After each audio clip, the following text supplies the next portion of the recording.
तो hello guys, आज मैं ब्लीच के सीजन 1 की एपिसोड 9 को एक्सप्लेन करने वाला हूं। अगर आपने अभी तक पिछली एपिसोड नहीं देखी तो आपको आई बटन के ऊपर उसका लिंक देखने को मिल जाएगा। पहले आप जाके वो वाली एपिसोड देख लो। तो चलिए आज की अपनी इस एक्सप्लेनेशन को हम स्टार्ट करते हैं। तो एपिसोड की स्टार्टिंग में हम देखते हैं कि यूजो और कारिन को उस होलो ने पकड़ के रखा हुआ था। वो जो है ना उन्हें मारने वाला होता है, लेकिन इचिगो वहां पे आके उन्हें बचा लेता है। वहां पे जो है ना इचिगो यूजो को बचा लेता है, लेकिन कारिन को उसने अभी भी पकड़ा होता है। वो इचिगो कहता है कि तुमने इसको तो बचा लिया, लेकिन मेरे पास अभी भी एक हॉस्टेज है और मैं तुम्हारा काफी देर से इंतजार कर रहा था, सोल रीपर। फिर उसके बाद जो है ना वहाँ पे साइदो और रूकिया भी आ जाते हैं। फिर इचिगो जो है ना उसके सामने एक लड़की को खड़ा देखता है और वो ये देख के हैरान हो जाता है और वो कहता है कि ये सब चल क्या रहा है। मुझे अच्छे तरीके से याद है, मैंने उस रात भी इसी लड़की को देखा था, मैं इसे बचाने गया था और उसी दिन मेरी मोम भी मारी गई थी। फिर इचिगो जो है ना यहाँ पे समझ जाता है कि मेरी मोम के मरने के पीछे इस होलो का भी कोई हाथ है। फिर उसके बाद हमें पता चलता है कि वो जो लड़की वहाँ पे खड़ी है वो दरअसल जो है ना उस होलो का पपेट है। इचिगो रूकिया से पूछता है कि ये सब क्या है। रूकिया उसे बताती है कि इस होलो का नाम ग्रैंड फिशर है। ये लोगों को अपने पपेट से अट्रैक्ट करता है। ये कभी भी डायरेक्ट फाइट नहीं करते, पहले ये पपेट को भेजता है और ये उन सोल्स को अट्रैक्ट करता है जिनका बहुत ज्यादा हाई स्पिरिचुअल प्रेशर होता है, यानी कि जिनकी सोल बहुत ज्यादा ताकतवर होती है। ये पिछले 50 सालों से सोल सोसाइटी को बेवकूफ बनाता आ रहा है। ये सारी बातें सुन के जो है ना उस होलो को भी इचिगो का पता चल जाता है कि इचिगो कौन है। वो कहता है कि हाँ मुझे याद आ गया, मैं तुमसे 6 साल पहले मिला था। मैंने अपनी डॉल वाली टेक्निक यूज करके तुम्हें मारने की कोशिश की थी। तुम वहां भागे भागे मुझे बचाने भी आए थे, लेकिन तुम्हारी मॉम ने अपने आप को सेक्रीफाइस करके तुम्हें बचा लिया। मैं तुम्हें मारना चाहता था क्योंकि तुम्हारी सोल काफी ज्यादा स्ट्रॉन्ग थी, लेकिन तुम्हारी मॉम ने बचा लिया तुम्हें, तो इसीलिए मैं तुम्हारी मॉम की सोल को ही वहां से खा के निकल गया। ये सारी बातें सुन के जो है ना इचिगो काफी ज्यादा गुस्से में आया था और वो काफी ज्यादा शॉक भी हो जाता है ये सारी की सारी बातें सुनकर। उसके बाद जो है ना इचिगो उस होलो के ऊपर अटैक कर देता है, लेकिन होलो काफी ज्यादा तेज था। वो जो है ना इचिगो के अटैक से बच जाता है और वो उल्टा इचिगो को ही पकड़ लेता है। ये सारा चीज देख के जो है ना वहाँ पे रूकिया काफी ज्यादा घबरा जाती है और वो जो है ना अपना सोल स्पेल इस्तेमाल करती है, बाकुडो नंबर 9 गैकी,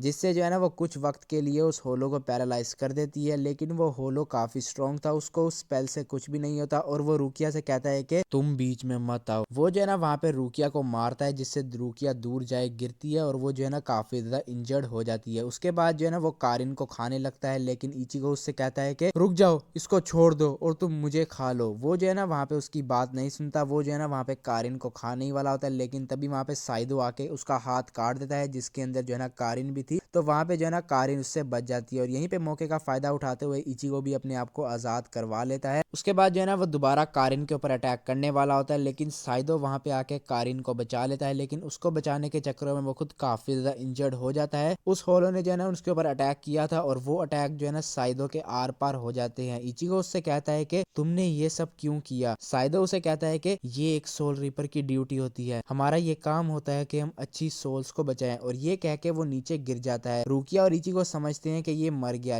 लेकिन वो देखते हैं कि ये बेवकूफ तो ऐसी सिचुएशन के अंदर सो गया है। फिर वहां पे जो है ना कौन आ जाता है जो कि यूजो और कारिन को वहां से ले जाता है। फिर इचिगो रूकिया से कहता है कि रूकिया तुम इसमें मत पड़ना, ये मेरी लड़ाई है, इसे सिर्फ मैं ही मारूंगा, तुम इसमें इंटरफेयर मत करना। ये बात कह के वो जो है ना उसके ऊपर अटैक कर देता है, लेकिन वो होलो काफी ज्यादा स्ट्रॉन्ग था। वो जो है ना पहले इचिगो के साथ थोड़ा बहुत खेलता है, लेकिन उसके बाद जो है ना वो इचिगो काफी ज्यादा सीरियसली इंजर्ड कर देता है। वहां पे जो है ना वो अपने नेल्स को इचिगो की बॉडी से आर पार कर देता है, जिससे इचिगो काफी ज्यादा इंजर्ड हो जाता है। फिर वो इचिगो से कहता है कि तुम तो काफी ज्यादा कमजोर हो और तुम अपने दोस्तों की मदद भी नहीं ले रहे, ये तो सरासर बेवकूफी है। लेकिन इतना ज्यादा इंजर्ड होने के बाद भी इचिगो रूकिया से कहता है कि रूकिया पीछे हटो, ये सिर्फ मेरा है, इसे सिर्फ मैं ही मारूंगा, तुम इसमें मत आना। लेकिन भाई साहब हद तो यहाँ पे तब हो जाती है जब वो अपनी डॉल को इचिगो की मोम के अंदर ट्रांसफॉर्म करके इचिगो के सामने खड़ा कर देता है। इचिगो जो है ना वहाँ पे डिस्ट्रैक्ट हो जाता है, जिसकी वजह से वो जो है ना उसके ऊपर अटैक नहीं कर पाता। फिर वो होलो उसे कहता है कि हर इंसान की जिंदगी के अंदर कोई ऐसा होता है जिस पर वो कभी भी अटैक नहीं कर सकता, चाहे वो एक सोल रीपर हो या फिर एक नॉर्मल ह्यूमन हो। और तुम्हारी जिंदगी के अंदर तुम्हारी मोम ऐसी हैं जिनके ऊपर तुम कभी भी अटैक नहीं करोगे। हालांकि तुम ये जानते भी हो कि वो मेरा सिर्फ एक पपेट है, लेकिन फिर भी तुम अटैक नहीं करोगे। यही ट्रिक इस्तेमाल करके मैंने बहुत सारे सोल रीपर्स को हंट किया है और इसी वजह से मैं 50 साल से भी ज्यादा जिंदा रह चुका हूँ। ये सारी बातें सुनने के बाद भी इचिगो उससे लड़ने के लिए तैयार हो जाता है। वहां पे जो है ना रुकिया समझ जाती है कि इचिगो ये सब क्यों कर रहा है। वो सोचती है कि मुझे पता चल चुका है कि इचिगो ये सब क्यों कर रहा है। वो ये सब सिर्फ अपनी मॉम के लिए कर रहा है और सिर्फ अपने ऑनर को बचाने के लिए। है। इस वक्त उसकी लाइफ से ज्यादा उसका ऑनर इम्पोर्टेंट है, इसीलिए मैं इस फाइट में नहीं जा सकती। फिर वो कहती है कि इचिगो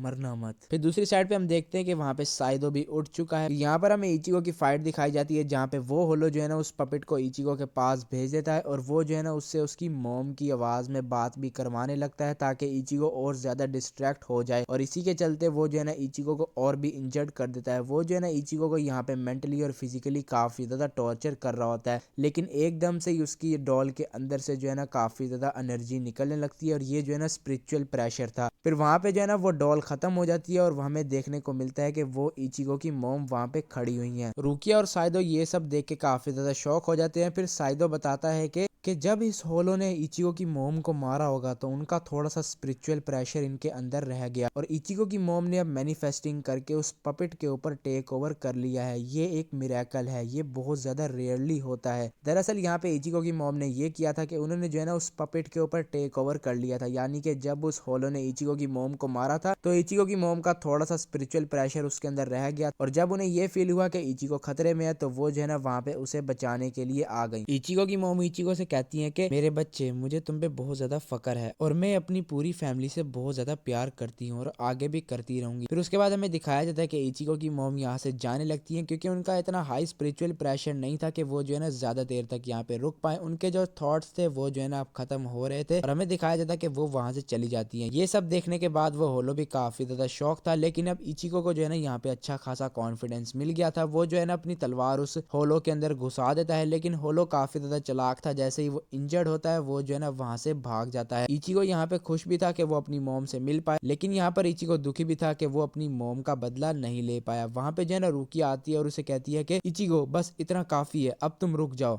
फिर वहां पे साइदो सोचता है कि ये बच्चा बड़ा होके एक दिन मॉन्स्टर बनेगा। फिर जो है ना साइदो रुकिया से कहता है कि अच्छा अब मैं सोल सोसाइटी की तरफ जा रहा हूँ। रुकिया उसे कहती है कि तुम्हें तो ऑर्डर्स नहीं मिले थे कि तुमने मुझे पकड़ के लाना है। साइदो कहता है कि हाँ हाँ मुझे ऑर्डर्स मिले थे, लेकिन मैं इतना भी पत्थर दिल नहीं हूँ कि मैं एक प्यारे से कपल को अलग कर दूं। और वो जो है ना ये बात कह के यहाँ से चला जाता है। फिर उसके बाद जो है ना मैं कौन को दिखाया जाता है जो कि यूजो और कारिन को इचिगो के फादर के पास ले आया था, लेकिन यहाँ पर हमें इचिगो के फादर को देख के लगता है कि वो काफी ज्यादा सीरियस है। आपने पिछली एपिसोड में भी देखा होगा कि इचिगो के फादर काफी ज्यादा हंसते खेलते रहते हैं, लेकिन यहाँ पर वो सीरियस खड़े हुए हैं और इसकी कुछ तो वजह है। इचिगो के फादर के भी कुछ सीक्रेट्स हैं जो हमें अगली एपिसोड्स में जानने को मिलेंगे। फिर वहां पे जो है ना इचिगो की बैटल एंड हो जाती है और वो जो है ना अपनी बॉडी के अंदर आ जाता है। फिर वो अपने फादर के पास जाता है। इचिगो जो है ना अपनी मॉम की ग्रेव के पास खड़ा होकर अपने फादर से बात कर रहा होता है। उसके फादर जो है ना वहाँ पे सिगरेट पीने लग जाते हैं। वो इचिगो से कहते हैं कि मैंने सिगरेट तब पी थी जब मैं तुम्हारी मॉम से पहली दफा मिला था, इसीलिए मैं सिर्फ आज के दिन ही सिगरेट पीता हूँ, सिर्फ उसके सामने आकर। फिर इचिगो कहता है कि आप इतना मुस्कुरा क्यों रहे हो, आप मुझे इस सब के लिए ब्लेम क्यों नहीं करते, मेरी वजह से ही मॉम की जान गई है। इचिगो के फादर कहते हैं कि मैं इतना भी गिरा हुआ नहीं हूँ कि मैं अपने बच्चे को ही ब्लेम करूँ, वैसे ही मैंने जिस औरत से प्यार किया उसने मेरे बेटे को बचाने के लिए अपनी जान दे दी, मेरे लिए इससे बड़ी और कोई बात नहीं हो सकती। फिर इचिगो के फादर जो है ना वहां से जाने लगते हैं और वो जाते हुए कहते हैं कि तुम्हारा और मेरी मॉम का सिर्फ यही ड्रीम है कि हमारे बच्चे खूब बड़े हों और वो खुशी से रहें। अगर मैंने तुम्हें इस सब के लिए ब्लेम किया तो मैं मसाकी को अपना मुंह कैसे दिखाऊंगा। यहाँ पर जो है ना वो मसाकी मतलब इचिगो की जो मॉम है उनका नाम है मसाकी। और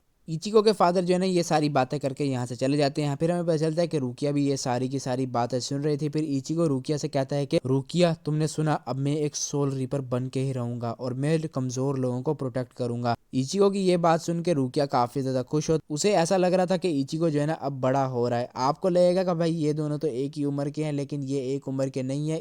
इचिगो जो है ना अभी सिर्फ 16 से 17 साल का है और रुकिया जो है ना भाई 100 साल से भी ज्यादा की है, क्योंकि वो एक सोल रीपर है। उसने एपिसोड 1 के अंदर भी ये बात कही थी। तो यहीं पे हमारी एपिसोड हो जाती है एंड गाइस। आपको एक्सप्लेनेशन कैसी लगी कमेंट बॉक्स के अंदर लाजमी से बता देना। मेरे इस चैनल के ऊपर जो है ना मुझे 2 कॉपीराइट स्ट्राइक आ चुके हैं। अब देखो भाई साहब क्या होता है। मैंने जो है ना डीमन स्लेयर के सीजन 4 की एपिसोड 1 एक्सप्लेन की थी, सिर्फ जो है ना मैंने पिक्चर्स यूज की थी, जिसकी वजह से मुझे कॉपीराइट स्ट्राइक मिल गया है। जिन्होंने डीमन स्लेयर क्रिएट किया उनकी तरफ से अब यूट्यूब ने जो है ना वीडियो को प्रमोट करना बंद कर दिया है। पहले जो है ना मेरे 200 व्यूज आ जाते थे, अब जो है ना मैंने एपिसोड 8 डाली है जिसके ऊपर सिर्फ और सिर्फ 8 व्यूज आए हैं। देखो भाई फ्यूचर के अंदर मैं सोच रहा हूँ कि अगर ऐसा ही चलता रहा तो एक नया चैनल बना लूंगा। तो बस गाइस इतना ही रखते हैं आज की वीडियो के अंदर। कमेंट लाजमी करके जाना और जो है ना भाई साहब बता देना कि आपको वीडियो पसंद आती भी है या फिर नहीं, ताकि मैं वीडियोस ना बनाया करूं या फिर बनाया करूं।